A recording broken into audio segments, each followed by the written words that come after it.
네, 안녕하세요. 모터래프 김상영입니다. 오늘은 제네시스 G80과 메르세데스 벤츠 E 450 포매틱을 비교 시승하려고 합니다. 100년이 넘는 역사 동안 프리미엄 브랜드로서의 입지를 굳건히 지킨 메르세데스 벤츠가 어떻게 보면 제네시스에게 동경의 대상일 것 같습니다. 그러면 제네시스와 메르세데스 벤츠가 보여주는 프리미엄이 어떤 차이가 있는지 지금부터 살펴보도록 하겠습니다.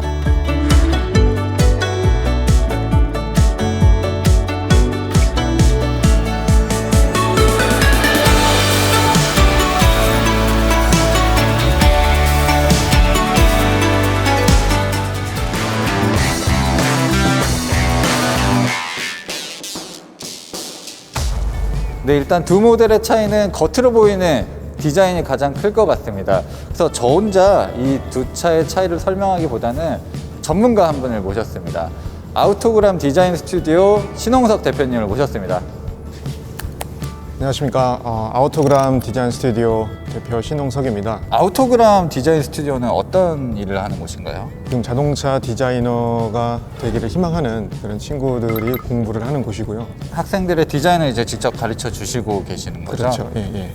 그러면 저희에게도 디자인을 가르쳐 주신다는 생각으로 네. 오늘 두 차를 잘 비교해 주시면 좋을 것 같습니다. 예, 부족하나마 스타일링을 할 때 디자이너들이 과연 어떤 고민을 했는지를 같이 좀 생각해보는 시간을 가졌으면 합니다. 저희 구독자 친구들 중에서도 네. 젊은 이제 자동차 디자인을 꿈꾸는 친구들도 많이 있을 거거든요. 네네. 그 친구들에게도 굉장히 좋은 시간일 것 같습니다. 네. 첫인상은 어떠셨어요? 전면부에서 어떤 그런 존재감은 사실 제 옆에 있는 지금 E클래스가 있지만 그에 못지않고 오히려 좀 더 능가하는 모습을 좀 보여주는 것 같아요.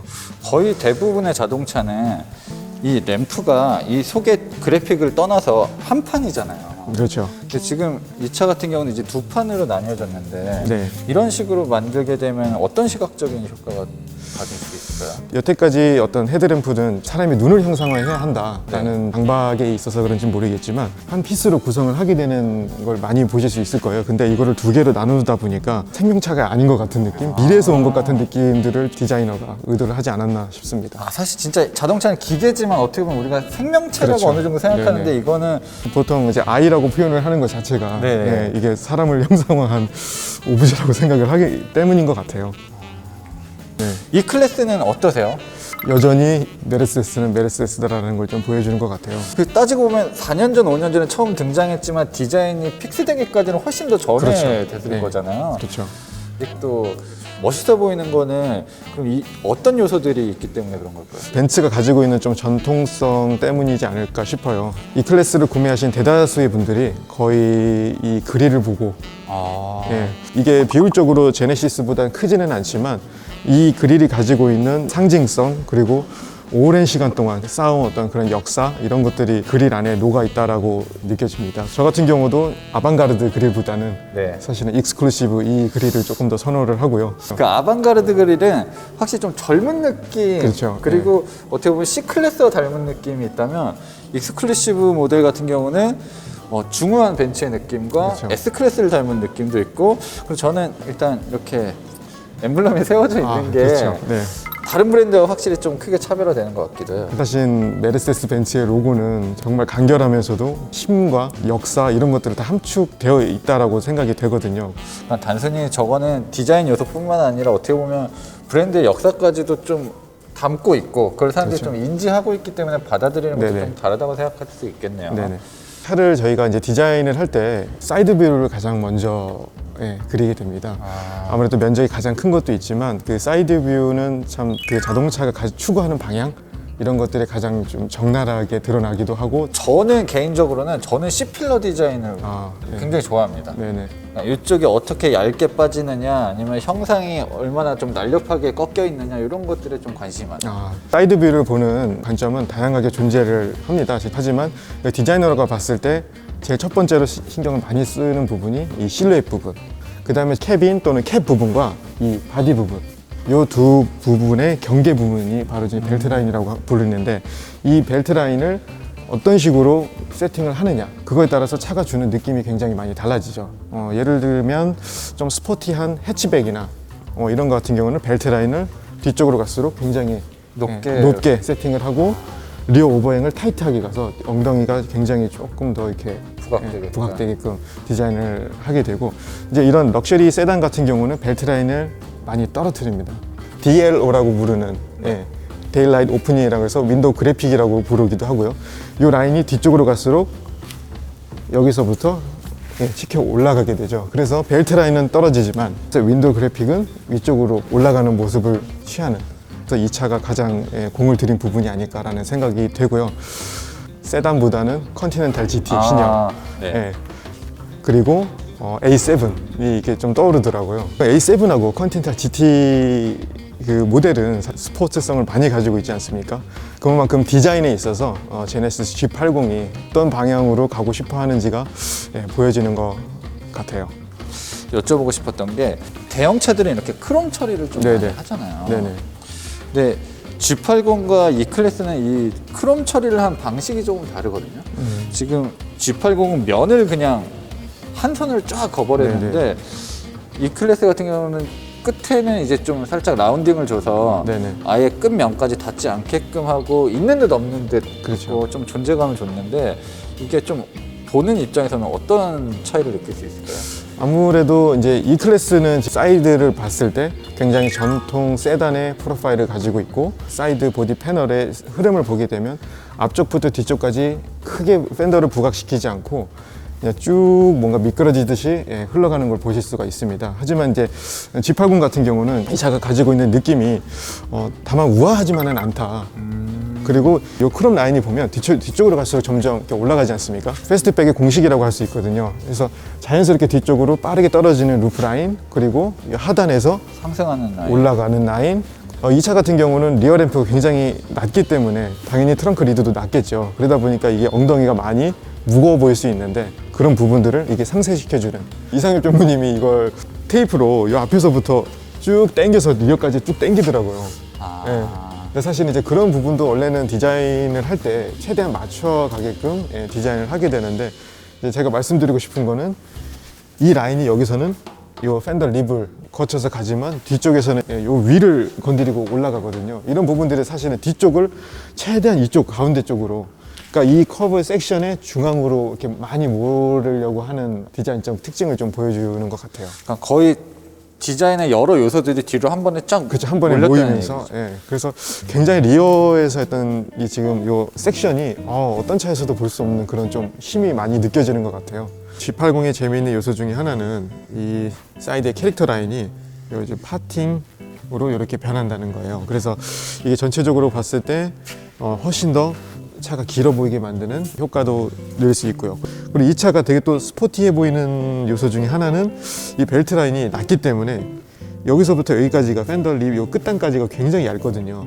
그러다 보니까 휠이 굉장히 커 보이는. 부각되고. 그렇죠. 911 같은 경우가 되게 타이트하거든요. 맞아요. 그러니까 뭔가 뒤쪽이 뭔가 꽉 힘을 웅크리고 있는 듯한 느낌을 여기서도 좀 받을 수 있었던 것 같아요. 개인적으로는 현대차 그룹 자체가 후륜구동 세단을 그렇게 많이 만드는 회사는 아니잖아요.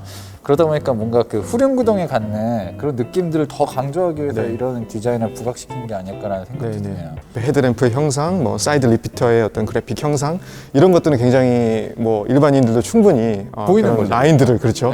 디자이너들이나 이제 디자인을 공부하는 친구들에게 있어서 가장 또 중요하게 생각하는 라인이 하나가 있습니다. 학생들에게도 강조를 하고 있고, 또 현업에서도 아마 굉장히 공을 많이 들이는 걸로 알고 있어요. 수직 방향으로 이 라인을 투영시켰을 때 그 절단면이 사실은 굉장히 중요합니다. 이 라인을 보고 제가 느꼈을 때는 되게 면을 잘 잡았다, 섹션이 굉장히 공을 많이 들였다라는 생각도 많이 들었고, 이 볼륨을 보니까 사실 저는 911 까레라가 생각이 좀 나더라고요. 위쪽으로 볼륨이 많이 뭉쳐져 있고 밑쪽으로 쭉 떨어뜨리는 그 느낌이, 그러다 보니까 이쪽에서 볼륨이 굉장히 풍만하다는 걸 느끼실 수가 있으실 거예요. 그래서 이런 섹션에 대한 디자인이 사실은 현대차가 굉장히 요즘에 많이 공을 들이고 있구나라는 거를, 그런 개념이면 아반떼는 정말 신기한 섹션을 가지고 있는. 그렇죠. 뭐 이런 공정을 다 떠나서라도 섹션을 봤을 때도 참 디자이너가 참 많은 부분에서 푸시를 했고, 그런 부분이 또 회사 측에서 받아들여져서 그걸 생산까지, 사실 힘든 굉장히 프로세스였을 것 같은데 참 그런 게 양산이 돼서 나온 걸 보면 참 대단하다는 생각이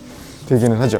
이게 사이드 볼륨이 굉장히 큰데 이 볼륨이 이 리어 팬더를 지나서 이렇게 오다가 리어에서는 이게 네거티브 면으로 바뀌는 거거든요. 이 부분은 이제 코어라고 부르는데 여기에서는 면이 포지티브로 오다가 여기서는 급격하게 네거티브로 이렇게 꺾여서 들어가는 부분이 굉장히 좀 어떻게 보면은 이 차에 있어서는 굉장히 드라마틱한 하나의 디자인적 요소다라고 이렇게 좀 말씀을 드리고 싶고 볼록하다가 오목하게 지고 막 그런 말씀을 하시는 그렇죠. 거죠? 예, 이게 포지티브였다가 여긴 네거티브 면에 이 면을 붙이게 되고 또 이쪽도 보시면 되게 재미있는 것 중에 하나는 요 루프를 쭉 따라서 리어 윈도우, 트렁크 리드를 딱 따라오는 요 라인이 사실 이 테일 램프, 트렁크 리드가 낮기 때문에 사실은 이 부분이 상대적으로 되게 부각이 볼륨이 많이 돼요. 그래서 이렇게 좀 뚱뚱해 보인다? 좀 볼륨이 너무 과하다라는 느낌이 들어서였는지 이 트렁크 리드를 굉장히 과감하게 엣지 있게 딱 잡아냈더라고요. 위쪽이 사실은 이렇게 볼륨이 커지면 옛날 파나메라처럼 그렇죠. 거북이 등딱지처럼 되는 걸 막기 위해서 이렇게 급격하게 이게 예리하게. 예. 정말 라인들이 굉장히 뭐 심플한 것 같지만 정말 다양한 라인들을 그걸 좀 조화롭게 감성적이 아니라 굉장히 이성적으로 뭔가 차를 다듬었다라는 생각이 들고 그런 어프로치가 사실 좀 유럽차에서 많이 보던 디자인 어프로치라고 생각이 되어지거든요. 이 클래스랑은 아주 현저하게 좀 얇아요. 폭이 얇고요. 그래서 어떤 뭐 디자인 디테일 없이도 그냥 뭔가 디자인을 완성을 했다라는 느낌. 이거 로고도 넣을 수 없을 만큼 사실은 이쪽이 좀 타이트하고요. 그러다 보니까 아마 좀 날개를 형상화한 그런 몰딩이 좀 들어간 게 아닌가라는 생각이 듭니다. 저 제네시스 레터링 4WD, G80 이게 폰트가 전부 다 다른데 이거 어떻게 생각하세요? AWD와 4WD를 의미한다고 하더라고요. 네. 사실은 이게 워낙 그 공간이 좁다 보니까 안 들어갈 수는 없고 그러다 보니까 억지로 뭔가 이건 다시 하겠습니다. 이거 까면 안 되는. 아니 얘는 폰트도 일정하고 딱 뭔가 바퀴를 위치에 딱 박혀 있는데 제네시스랑 비교를 했을 때 제네시스는 전체적으로 볼륨이 사이드에서 쭉 오다가 뒤에서 급격하게 네거티브로 바뀌지 않습니까? 근데 이 클래스 같은 경우는 클린 서페이스가 뒤까지 쭉 이어져 있어서 우아하게 마무리된 느낌을 받게 돼요. 이 지금 윈도우 그래픽이 요렇게 거의 비슷한 느낌으로 포물선으로 그런 형태가 사이드에서 봤을 때 굉장한 안정감을 주죠. 어떤 긴장감보다는. 그래서 이제 BMW랑 비교를 해보면 여기서 호프마이스터 킥이라고 해서 여기서 급격하게 변하지 않습니까? 그러니까 요 형상만 보더라도 이제 좀 이 차가 추구하는 게 스포츠성보다는 아무래도 안정감 그리고 어떤 뭔가 클린함, 우아함 이런 것들을 좀 잘 사이드에서 나타냈다고 보여집니다. 어떤 클린 서페이스의 느낌을 우리는 과함보다는 우아함.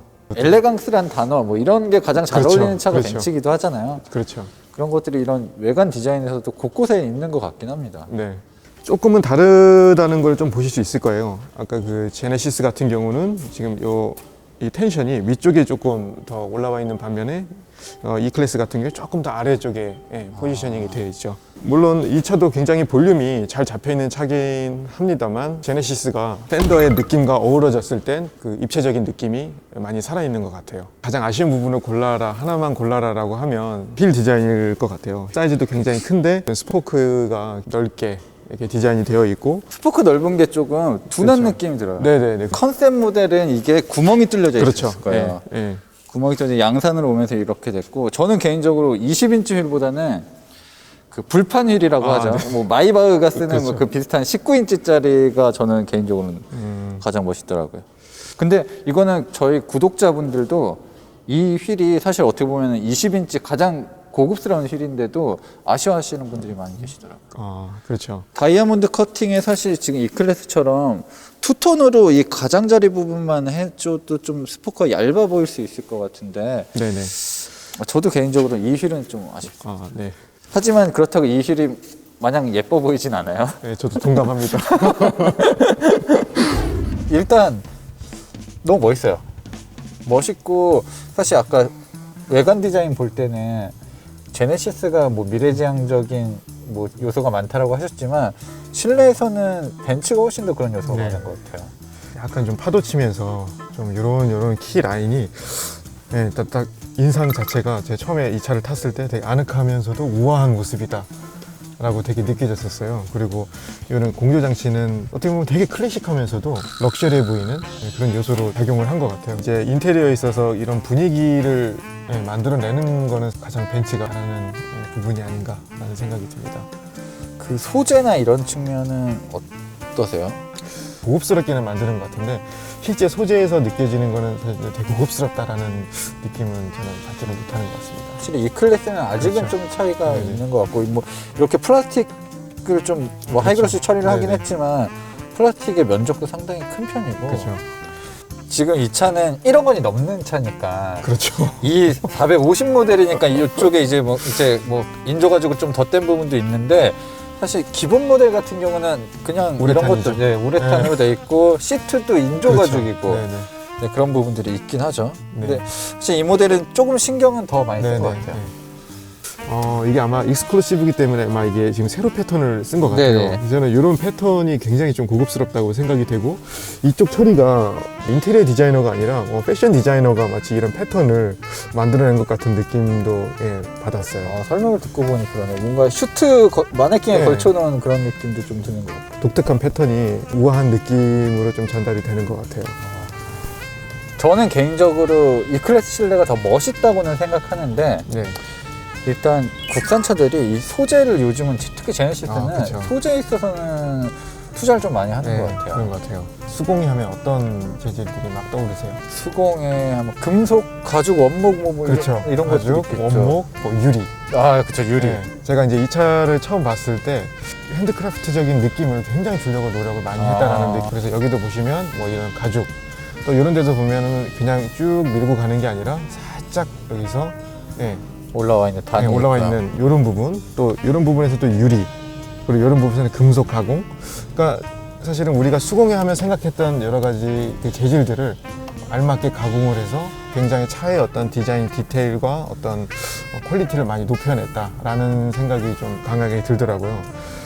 그 부분 때문에 그런지 탔을 때 그 고급스러운 그런 느낌을 좀 지울 수가 없었던 것 같습니다. 저도 물론 이제 메르세데스 인테리어를 굉장히 좋아하기는 하지만 소재에서 주는 분위기, 그렇죠. 그 퀄리티는 사실 무시를 못한다는 생각을 했어요. 마세라티 같은 경우가 인테리어 디자인 한 번도 멋있다고 생각을 해본 적은 없거든요. 근데 안에 차를 타면 모든 게 다 가죽이고, 패드 시프트 같은 경우에 알루미늄을 금속으로. 톤가공으로 하고, 그리고 그 가죽의 향, 일단 금속의 질감, 그래서 그런 부분에서는 확실히 좀 점수를 많이 줘야 되지 않나라는 생각이 좀 들고요. 다만 이제 이런 부분이 조금 아쉽기는 한데, 이런 좀 너무 좀 두꺼운 이런 사이드에 이런 부분들이 사실은 조금 더 얇거나 아니면 이런 데에 어떤 질감 처리를 해서 또 여기서 보면 이런 데도 지금 질감 처리가 되어 있는 것처럼 네네. 좀 더 얇게 표현이 됐었으면 훨씬 좀 세련된 느낌을 전달하지 않았을까라는 생각이 들어요.